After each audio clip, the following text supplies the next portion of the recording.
Bueno, pues si se creen ustedes que esto del golpismo de la izquierda es exclusivo de determinados derechos políticos, romper la unidad de España, que, hombre, digo yo que ya debería ser lo suficientemente grave, ¿no?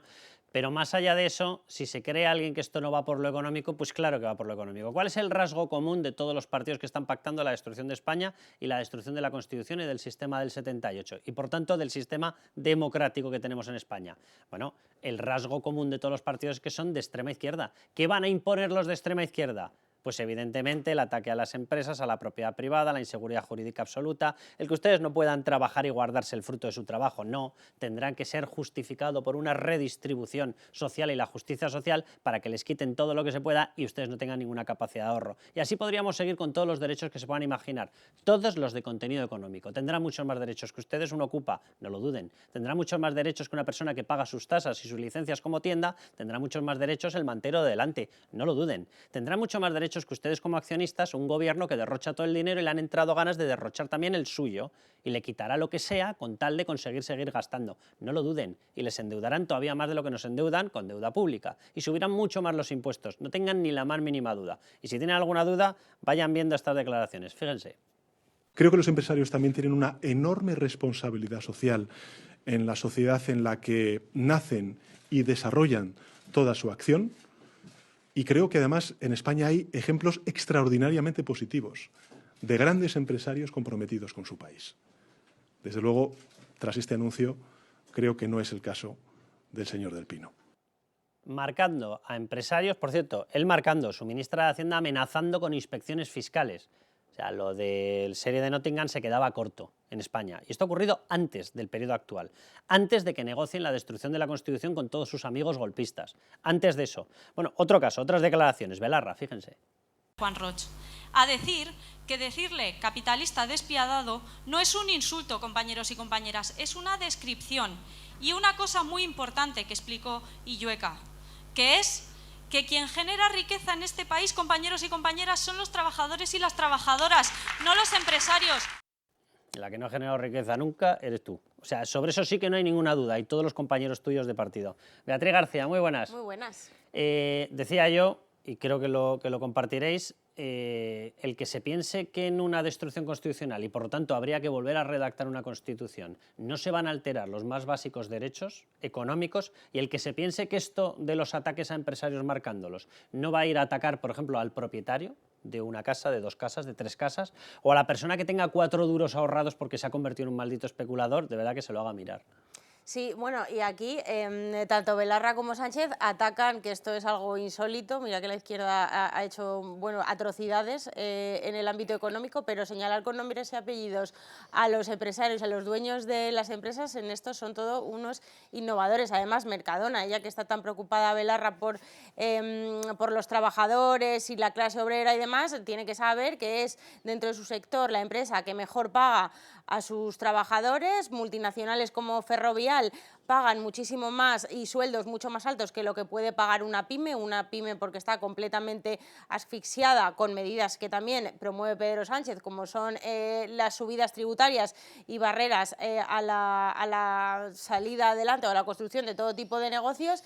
Y hablamos de la propiedad privada, sí, han empezado por la vivienda, que es donde ellos, bueno, pues donde el mejor ejemplo de los ataques a la propiedad privada han empezado gobernando en las autonomías, atacando a los caseros, limitándoles los alquileres, interviniendo en los alquileres y ya plantean expropiaciones. Carmelo. Hay algo que la gente tiene que entender y que es que la pobreza en los regímenes de izquierda no es una consecuencia, que fíjate, bueno, es que nos sale así. No, no, es algo que se busca.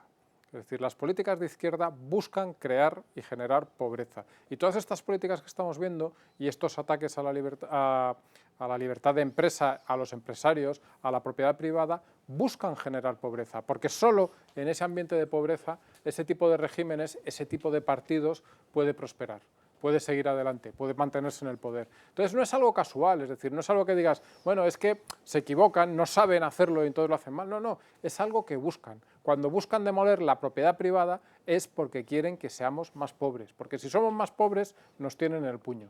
Bueno, dejadme que dé 3 ejemplos muy claros, podríamos dar más, de lo ligado que va, evidentemente, la esfera de protección de derechos de contenido económico a esta Constitución. Y si te cargas la Constitución, que es en lo que está, Pedro Sánchez, Bildu, Esquerra, PNV, señores de PNV, ustedes que van de seguridad jurídica, empiecen a comprender alguna de las letras de las palabras seguridad jurídica, ¿vale? Todos ellos, Esquerra, por supuesto, Junts y demás. Bien, ley de la vivienda y alquileres, ¿en qué se basaba? En limitar la capacidad que tú tienes de poner en el mercado con el precio que te dé la gana una cosa que has comprado tú y que cuando la compras en el registro de la propiedad te ponen clarísimamente libre de cargas. Bien, eso está protegido constitucionalmente. Artículo 33 de la Constitución española. Se reconoce el derecho a la propiedad privada, por cierto, y a la herencia, señores de las comunidades autónomas de izquierdas. A ver si nos dejan ya en paz de castigar fiscalmente las herencias. Bien, si nos vamos al punto 3, nadie podrá ser privado de sus bienes y derechos sino por causa justificada de utilidad pública o interés social mediante la correspondiente indemnización, tras limitar los precios de alquiler donde está la indemnización, en ningún sitio. Es decir, no es que estemos preparándonos para un jaque constitucional, es que el desafío constitucional ya ha comenzado. Es que en el momento en el que a ustedes, a cualquiera de los que nos están viendo, que tiene una casa en alquiler, le han quitado una parte de lo que podría ganar, o le han quitado la posibilidad de compensar los gastos porque no es una ganancia, ya están alterando la Constitución, ya la están pisoteando. Todos ustedes tenían derecho a una indemnización, según pone el artículo 33.3. No se puede quitar la propiedad privada, y los derechos son propiedad privada, evidentemente, bienes y derechos, sin una indemnización. ¿Dónde está? Nos los han mangado. Vamos con el segundo ejemplo, por si alguien tiene dudas. ¿Se acuerdan del COVID? ¿Qué ocurrió? Cierre de la hostelería, cierre de centros de deporte. Bien. Primera gran pregunta, ¿con eso también se generaba y era propiedad privada, se generaba un derecho? ¿Ha habido alguna indemnización? Ninguna. Se les cerraron. Se acabó. Dices, ¿por qué era necesario? Perdónenme, pero en los propios indicadores públicos marcaba que la tasa de contagios antes de cerrarlo era mínima. Por tanto, se cerró porque les dio la gana. ¿Se podían tomar otras medidas? Claro que se podían haber tomado otras medidas. Por supuesto que se podían haber tomado otras medidas. Pero desde luego, incluso si se llegaba al convencimiento científico de que no se podían tomar otras medidas, había una cosa que se les tenía que haber hecho, y era indemnizarlos. Pero vamos a más, ¿vale? Sector, cierres de hostelería, expropiación de los beneficios de eléctricas y bancas. Artículo 38 de la Constitución, también pisoteado. Se reconoce la libertad de empresa en el marco de la economía de mercado. Si se reconoce la libertad de empresa en el marco de la economía de mercado, se tiene que reconocer la capacidad de tener beneficios. Nadie puede venir con una norma para robarte los beneficios. Nadie. Es inconstitucional. Bueno, pues se ha hecho a través de determinados impuestos y se intentó por las bravas. De hecho, ¿por qué dio marcha atrás en el proyecto inicial de hacerlo por las bravas el gobierno? Porque sabía que era inconstitucional. ¿Y qué hizo? Camuflarlo para que fuera aceptado como constitucional lo que no lo era. Y déjenme que les dé el tercer ejemplo de por qué se está desafiando los derechos constitucionales, porque hay por todas partes. Y me voy directamente a lo que más nos toca el bolsillo. Saqueo fiscal, impuestos más cotizaciones. ¿A ustedes les parece normal esto? Año 2018, cuando llega Pedro Sánchez, la suma total de robo de impuestos, y digo robo porque está inflado por todas partes, porque no necesitamos el aparato estatal que tenemos, porque no necesitamos el derroche que hay, fue de 423.000 millones de euros. Bueno, en el año 2022 la cifra, después de todo lo que ha pasado, es de 80.000 millones de euros de saqueo adicional. Si esto no es un robo, si esto no es un atentado contra la propiedad privada, que venga Dios y lo vea. ¿Dónde están los nuevos servicios? ¿Dónde están? No hay nada. Lo que hay es pago de intereses de la deuda que ellos generan. Lo que hay es chiringuitos. Lo que hay es gente que sobra por todas partes dentro de los ministerios estos políticos que se dedican a enchufar a los de los partidos suyos. Eso es lo que hay. Hay un derroche por todas partes. Nadie quiere hacer una auditoría en base cero de ver qué es lo que se necesita. Nadie. No se está destinando más dinero a sanidad, educación y servicios sociales. No es verdad. Se está destinando a 8.000 cosas que lo único que hacen es elevarnos el saqueo fiscal y nada más que arruinarnos y empobrecernos. Vea. Pues mira, has hablado en tu primera exposición de la indemnización. De hecho, el Gobierno aprovechó la pandemia del COVID para intervenir salvajemente en la vivienda con numerosas medidas y prometieron unas indemnizaciones a los propietarios de vivienda cuando prohibían los desahucios y cuando establecieron ese tope irrisorio del 2% al alquiler. Esa indemnización nunca se supo. O sea, hicieron una rueda de prensa, anunciaron que la aprobaban y los propietarios llamaban y decían no, es que no, todavía no la tenemos en marcha, ya han pasado 3 años y esa indemnización ni está ni se le espera. Con el COVID aprovecharon para favorecer todavía más la ocupación, que ya la llevaban haciendo en las comunidades autónomas donde gobernaban. Ahora mismo la consecuencia es tremenda, o sea, la oferta de alquiler y la oferta de vivienda se ha desplomado. Si te pones a mirar los datos de 2022, un 17%, el propietario no quiere poner sus pisos en alquiler alquiler porque sabe que es muy difícil echar al Ocupa. De 12 meses para echarlo hemos pasado a 21 con Sánchez. Y bueno, cuando hablas aquí del asalto fiscal a las nóminas de todos los trabajadores, sí, o sea, vemos que ha aumentado soberanamente Hacienda los ingresos gracias, por un lado, a la inflación y no ha permitido al propietario de vivienda, sin embargo, no ni siquiera beneficiarse de la inflación, sino quedarse como está. O sea, el propietario de vivienda ha perdido un poder adquisitivo tremendo. Por eso están utilizando otro tipo de fórmulas para alquilar, para sortear ese 2%, que en 2024 va a ser del 3%, es el límite, aunque la inflación esté en el 4 o en el 4,5 o en el 5, al gobierno le va a dar igual. Y entonces, bueno, pues ahora, ¿qué se está impulsando ahora en el mercado del alquiler? ¿Qué están haciendo? Bueno, pues el alquiler por habitaciones, el alquiler temporal, el alquiler vacacional. Si el gobierno prohíbe finalmente este tipo de modalidades, pues se pasará a la compraventa. Y bueno, ¿quién puede comprar vivienda? Pues los que más poder adquisitivo tienen, las rentas bajas, pues no. Con la subida de créditos hipotecarios, pues lógicamente cada vez menos la gente que más problemas económicos todas tiene. Las medidas, todas déjame que recuerde el teléfono que estamos promocionando, el 660 20 86 98, 660 20 86 98, para que nos manden mensajes de si respaldan esas manifestaciones en defensa de la unidad de España y la Constitución y por qué lo respaldan. Carmelo. Decía que todas las medidas al final perjudican más a los que menos tienen. Es una cosa que no...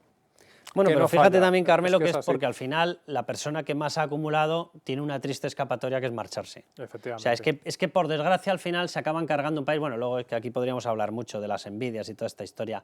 O sea, si lo mejor que le puede ocurrir a una persona de bajos ingresos es que la gente de muchos ingresos, uno, que haya muchos y dos, que estén ahí. Porque se encargarán evidentemente de generar empleo, aunque solamente sea por su propio egoísmo, por lanzar inversiones. Si es que estas historias de los enfrentamientos, que no, que la sociedad funciona unida por algo. Por eso España tiene que seguir unida. Dos cosas que me han parecido especialmente importantes de todo lo que hemos comentado. La primera, el saqueo fiscal, que es que la gente no es consciente de lo que paga de impuestos, porque nos pensamos que los impuestos altos son una cosa de los que ganan mucho dinero. Sí, no es y un cierto. churro.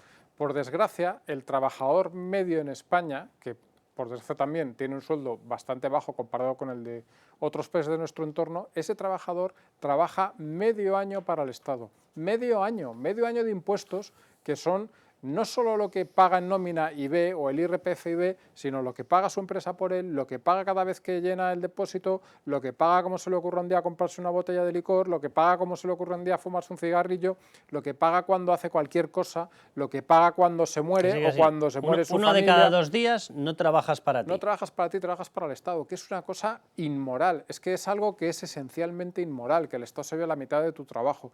Y es que es maravilloso, porque la argumentación de la izquierda es, no, hombre, pero es por el bien de la sociedad. Vamos a ver, si a mí, o de media, me estás quitando a mí más, pero de media se le está quitando a la gente uno de cada 2 días, ¿quién es el que sale ganando? Es que estamos... O sea, ¿me lo quieren explicar? Hay por ahí un marciano que disfruta de todos los días para él, porque no existe, no es verdad, es mentira. Es mentira, tenemos el beneficiario es el Estado y con él los políticos. Y lo segundo, todos estos ataques que estamos viendo a la propiedad privada, que los hay de todos los colores y ya los había antes, es decir, como bien has dicho, no es algo nuevo, son ataques a la libertad política, porque la propiedad privada lo único que te permite ser libre políticamente es poder tener tus cosas y ganarte la vida honradamente y no depender de nadie. Y eso es la clave de todo esto, es decir, aquí de lo que se está tratando de acabar, una vez, se acabará con la prosperidad, sin ninguna duda, pero se acaba con la prosperidad para acabar con la libertad. Bueno, nos vamos a ir a Banca March, que así cogemos un poquito de aire, con noticias buenas. Nos vamos para allá. Banca March, nuestra solvencia, su tranquilidad. Patrocina este espacio. Bueno, pues momento para irnos ya con Banca March, ya lo saben. Aparte de buenas noticias, el banco más solvente de España para que sus expertos nos expliquen cómo está la economía, los mercados y los mejores instrumentos para ahorrar. Bueno, esta semana en concreto vamos a hablar de un asunto que lo mismo dicen ustedes. Bueno, ¿qué tiene que ver? ¿Tiene mucho que ver esto con la banca? Bueno, pues enseguida lo van a ver porque la respuesta es sí. Y se trata de la inteligencia artificial. Nicolás Coello es director de la Unidad de Arquitectura y Gestión del Dato de Banca March. Vamos allá, empecemos, ¿vale? Por lo más básico, para que todo el mundo nos entienda. Cuando hablamos de inteligencia artificial, ¿a qué nos estamos refiriendo? Hola, Carlos. Bueno, para dar una explicación sencilla, la inteligencia artificial es una disciplina dentro de la informática que lo que intenta es crear sistemas semejantes a la inteligencia humana. ¿Qué es la inteligencia humana? Digamos que podríamos decir que es sistemas de percepción, sistemas de razonamiento, sistemas de aprendizaje, sistemas de resolución de problemas y sistemas de interacción, como puede ser con el lenguaje o con las imágenes. Y esto se consigue gracias principalmente a modelos matemáticos, inspirados muchas veces en técnicas naturales como la biología, la neurología y, por supuesto, la gran capacidad que tiene actualmente la informática. Nicolás, llevamos mucho tiempo escuchando hablar sobre la inteligencia artificial y sus posibles aplicaciones, pero en estos momentos, ¿qué uso tiene en la vida cotidiana? Y en el caso de Bancamar, ¿ya se está aplicando esta tecnología?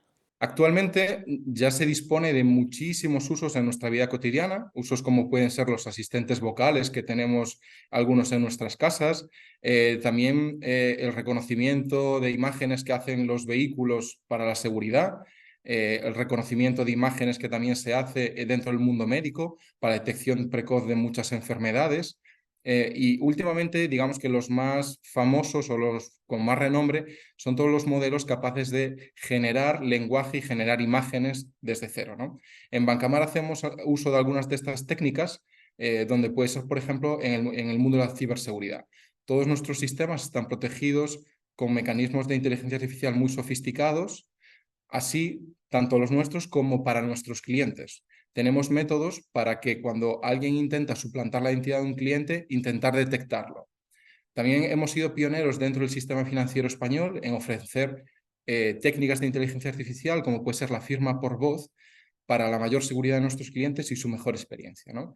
Dentro contamos con muchas herramientas con inteligencia artificial, algunas de ellas con algunas de las técnicas más avanzadas actualmente, para la búsqueda de todo lo que es nuestros datos internos, nuestro conocimiento y la generación de respuestas en función del lenguaje natural.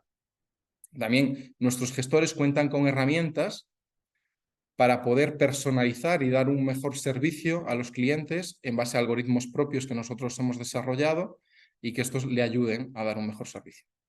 Perfecto, Nicolás. Bueno, pues para acabar ya la entrevista, que quiero colar otra pregunta, bueno, que además yo creo que nos la estamos haciendo todos los que estamos viendo este programa. Bueno, ¿la inteligencia artificial puede acabar sustituyendo a las personas? Sí, yo creo que esa es la pregunta del millón. Sería bueno decir que la inteligencia artificial lleva entre nosotros muchos años.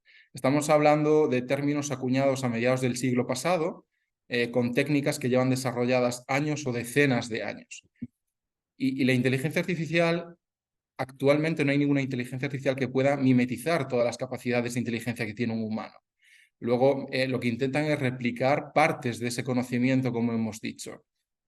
Por tanto, no pueden sustituir a día de hoy en ningún aspecto a los humanos, salvo en pequeñas tareas, que aún así son una gran sofisticación. Luego, el gran avance ha sido gracias a la capacidad de almacenamiento y cómputo que han tenido los ordenadores y algunos dispositivos, como podemos tener hoy en día desde nuestros relojes o auriculares, para aplicar esos algoritmos de inteligencia artificial en tareas cotidianas. En Bancamar vamos a seguir aplicando este tipo de técnicas, siempre de una manera responsable y segura para el mejor uso de nuestros clientes y de nuestros gestores. Y es que Bancamar es la entidad líder en solvencia del sector español y eso se consigue gracias a un desarrollo constante. Nicolás, pues muchísimas gracias por explicarlo además tan clarito, muchísimas gracias a Bancamar y nos volvemos a la tertulia. Bancamark, nuestra solvencia, su tranquilidad. Ha patrocinado este espacio. Bueno, pues ya estamos de vuelta. Bea, estamos hablando precisamente de esas manifestaciones. El día 24 de septiembre aquí en Madrid, el día 8 de octubre en Barcelona, donde se defiende la unidad de España y donde se defiende la Constitución. Y dentro de la Constitución va todo esto. ¿Tenéis alguna duda de que si se tumba una Constitución y reaparece otra Constitución con estos partidos de extrema izquierda, todo lo que conocemos como parámetros de seguridad económica, empresarial, pues, según lo estoy diciendo me estoy dando cuenta de que estoy yendo muy lejos, porque muchos de ellos ya están tocados y atacados. Pero bueno, de que serían sustituidos los actuales, incluso estando debilitados, por otros inexistentes o directamente por ataques a la empresa, a la propiedad privada, a la propiedad de las casas. Sin ninguna duda, vamos, la propiedad privada se vería completamente asaltada y hay que decir que si asaltamos la propiedad privada, asaltamos a todos los españoles, porque todos somos propietarios. En el caso de vivienda, más del 75% de los hogares españoles viven en una casa en propiedad. O sea, es el activo, la vivienda, el más fácil de entender por la clase media, donde la gente prefiere invertir en vivienda porque lo entiende en lugar de en criptomonedas o en bolsa. La única oportunidad que tiene una familia de clase media de a pie de sacarse un extra a su paupérrimo sueldo, la vivienda está ahí, o sea, hay que protegerla en todos los conceptos y sobre todo no hacer diferencias entre contribuyentes, ni entre ricos ni entre pobres. Hay que defender al contribuyente siempre y los bajos impuestos siempre, para las rentas medias y para las rentas altas. No debe haber excepciones en el caso de la vivienda de, no, es que yo si la tengo vacía 4 años, la tienes Que si vacía 4 eres años un gran como si la tienes 20 años, porque hoy se considera vacía 2 años, mañana se consideran 6 meses. Eres un gran tenedor hoy con 10 viviendas, ya lo han bajado a 5. Da igual, al gran tenedor, al pequeño propietario, hay que defenderle siempre sin excepciones. A mí lo del gran tenedor es que es un concepto que me hace muchísima gracia. El gran tenedor, ¿no? Aquí el único gran cuchillo es el del Estado. O sea, te corta todo. Ese sí que es un gran cuchillo. O sea, pero vamos a ver, ¿cómo que el gran tenedor? El gran tenedor lo que está haciendo es invertir en vivienda. Esa vivienda, si hay seguridad jurídica, seguro que la acaba poniendo en el mercado de alquiler. Seguro, porque nadie renuncia a obtener más dinero cuando puedes hacerlo. ¿Cuál sería el incentivo? ¿Qué son? ¿Todos malvados? ¿Estamos rodeados de diablos? Bueno, en la capa política sí, pero en la capa normal no. Pues claro que tendría un incentivo, genere seguridad jurídica, expulse a los ocupas, castigue a los ocupas y claro que la gente pondrá esa vivienda en el mercado de alquiler y el gran tenedor, pues evidentemente se convertirá en el antídoto del gran cuchillo. Mira, si me dejas, Carlos, antes de terminar, quiero Sí, estamos acabando. animar a la gente específicamente a que vaya a las manifestaciones. Yo sé que nuestra clase política no siempre es la mejor, por decirlo de una forma suave, pero no siempre da ni los argumentos ni las ganas de ir, ¿verdad? Efectivamente, pero hay que estar por encima de esas cosas. Da igual quién convoque, da igual quién te llame. No nos manifestamos ni por el PP, ni por Convivencia Cívica, ni por nadie. Nos manifestamos por nosotros, por nuestro país y por nuestras libertades. Así que si te convoca uno, tienes que ir. Si te convoca el otro, tienes que ir. Si mañana nos convoca el Partido Proverista a luchar en contra de la amnistía, hay que ir a todas las manifestaciones, hay que estar ahí, porque no es fácil que esto lo echemos para atrás, pero por lo menos tenemos la obligación moral de ponérselo muy difícil. Bueno, pues exactamente con lo mismo, que es literalmente lo que pienso. Esto lo tenemos que defender. Y o lo defendemos nosotros o preparémonos para los que van a llegar, que se lo van a cargar todo. Bueno, a levantar España con mucha más razón que nunca.